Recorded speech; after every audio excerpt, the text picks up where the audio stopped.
Chapter 1, The Echo of the Battlefield. The sun hung low in the sky, casting an orange hue over the valley of Elah as David stood over the fallen giant, Goliath. The shock waves of his victory reverberated through the camp of the Israelites. David, a mere shepherd boy, had faced down a fearsome warrior and triumphed. But in the wake of the battle, as the cheers of his fellow Israelites rang in his ears, a deeper sense of unease began to settle within him. Despite the joy that surrounded him, David could not shake the feeling that his life would never be the same. He had become a hero overnight, yet the weight of expectation bore down heavily on his shoulders. As he returned to camp, the jubilant cries of his comrades filled the air. Women sang songs of his valor, and children pointed at him with wide-eyed admiration. Chapter 2, A Hero's Bird. In the days that followed, David was ushered into the court of King Saul. The king, once a figure of strength and power, now looked at David with a mix of envy and appreciation. He welcomed David into his inner circle, assigning him a place in his army and showering him with gifts. David felt an overwhelming sense of gratitude but also an unsettling awareness of the political machinations swirling around him. His newfound status made him a target. Saul, increasingly paranoid about David's rising popularity, began to view him as a rival. The accolades that once felt like a warm embrace slowly morphed into chains that bound him. David tried to maintain his humility, often retreating to the fields to play his harp and find solace in the music. Chapter 3, The Seeds of Jealousy. As the months passed, David's victories on the battlefield only fueled Saul's jealousy. The women of Israel sang, "Saul has slain his thousands, and David his tens of thousands," a refrain that cut deeper into the king's psyche than any sword could. Despite David's loyalty, Saul's heart turned cold. The king's once warm eyes now held suspicion, and he often cast dark glances toward David, who remained blissfully unaware of the brewing storm. One fateful day, while David was playing music in the court, Saul's rage erupted. A spear flew past David's head, narrowly missing him, embedding itself into the wall behind. David's heart raced as he realized the extent of Saul's madness. The king had attempted to kill him out of jealousy. David fled into the night, leaving behind the comforts of the palace.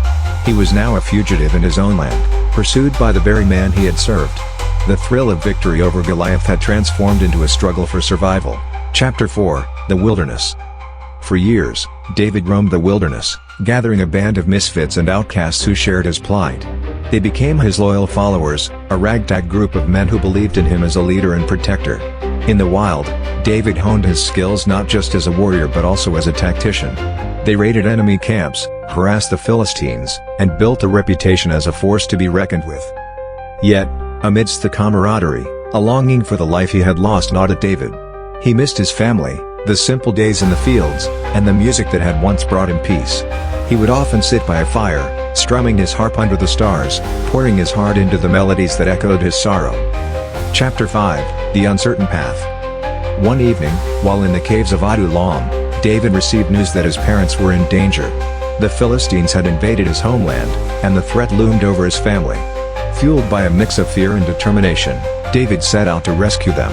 He gathered his men, and they stealthily navigated their way back to the territories of Judah. As they approached Bethlehem, David's heart raced with a blend of hope and dread. He found his home partially destroyed but discovered that his parents had fled to Moab for safety. Relieved, he made arrangements for them to stay there, feeling a sense of duty fulfilled. However, the joy of reunion was short-lived. Saul's relentless pursuit had not ceased, and as David returned to his band, he realized they were cornered by Saul's forces. A battle loomed on the horizon, and David, now a seasoned warrior, knew the stakes. Chapter 6, The Battle for Survival. In the ensuing confrontation, David's leadership shone through. He devised strategies that turned the tide against Saul's men. The skirmishes were brutal, yet David's resolve inspired his followers. They fought fiercely, determined to protect their leader. Amidst the chaos, David confronted Saul once more. The king was a shadow of his former self, driven by madness and desperation. In a moment of clarity, Saul acknowledged David's worth and the love he once had for him, pleading for mercy. David hesitated. In that fleeting moment, he realized that he could end the cycle of violence. Instead, he chose to spare Saul, a decision that would haunt him in the years to come. Chapter 7, The Crown of Thorns. After Saul's death in battle, David was anointed king of Israel. But the throne felt heavy on his head. The unity of the tribes was fragile, and David faced constant challenges from rival factions. The shadows of his past loom large, reminding him of the bloodshed and heartache that had paved his path to the crown. Despite his achievements, David struggled with guilt over the lives lost in his rise to power. He sought solace in prayer, attempting to reconcile his ambitions with the moral weight of his actions. The psalms he composed during these times reflected a deep yearning for redemption and understanding. Chapter 8, The Cost of Power. As king, David faced external threats, particularly from the Philistines, but also internal strife. The once loyal followers began to fracture as envy and ambition took root among his closest advisors. Absalom, one of his sons, grew disillusioned with David's rule and sought to seize the throne for himself. The rebellion led to a heartbreaking conflict within David's own household. The king was torn between his love for his son and his duty to his kingdom. He attempted to placate Absalom, but the rift deepened. The war culminated in a battle where David's forces clashed with those of Absalom. In the end, Absalom met a tragic fate. David's heart shattered as he learned of his son's death, the grief almost overwhelming. Yet, the complexity of his reign would serve as a cautionary tale, a reflection of the burdens carried by those who seek power. David's psalms would resonate through the ages, touching the hearts of many, speaking of love, loss, and the relentless pursuit of redemption. His life remained a testament to the strength found in vulnerability, a narrative woven into the fabric of history. Epilogue: The Timeless King.